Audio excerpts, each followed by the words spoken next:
So I want to take a moment to talk about an article that we recently wrote. It was called "Has Workplace Violence Gone Remote?"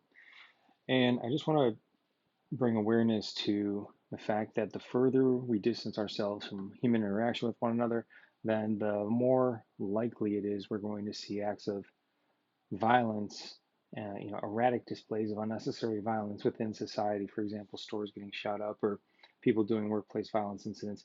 And this also in lies truly with kids as well. But in terms of adults and these big pushes to keep people working remote, tachykinin is a peptide in the brain, and there's a specific variant of it.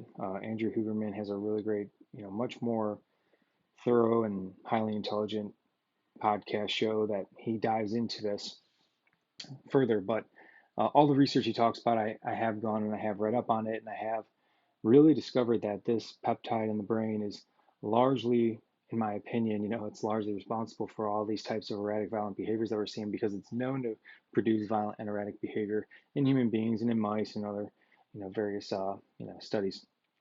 So tachykinin gets developed in the brain when we lack social interaction with one another as human beings. It's pretty wild when you think about that. But it's true. And so, therefore, the more isolated or the further separated we become from one another, literally like in physical contact and daily interaction, because we as humans are social creatures and we need interaction with one another. But the longer we go without that contact, and the more tachykinin gets developed, and we find a greater, more elevated amount of it in the brain, and therefore, you're much more likely to behave erratically and violently. The way that it connects the neural pathways in the brain and associates other bad previous experiences and really hardens them and strengthens them so that they become a part of your subconscious recall. It affects your mood. It affects the way that you view people. And I want you to think about it. Think about, if you hadn't gone out and talked to people, or if you were working remote for a while, how much did you dread having to go back and deal with other people all of a sudden? You're probably like, oh man, I don't want to have to go back to work because now I got to like deal with all these people, right? Well, don't fool yourself. It's not that you don't like other people, but that is possibly and highly likely due to the fact that you have elevated amounts of antisocial peptides that are developing within the brain. Again, the downside of that is, if you go like this for prolonged periods of time without positive interaction, without human contact and interaction, then, the effects become greater and more drastic and severe. So don't be rushing into remote working. If you do work remote working, I recommend that to have a violence prevention training day where you actually force everybody to come in paid, either normal hours or double time. Unfortunately, it's just something that we probably have to do to get people enthusiastic, because that's really important about coming into the workplace for workplace violence training. And I don't think that you should just PowerPoint people to death on statistics of all the workplace violence incidents and run, hide, fight, and you're probably going to die.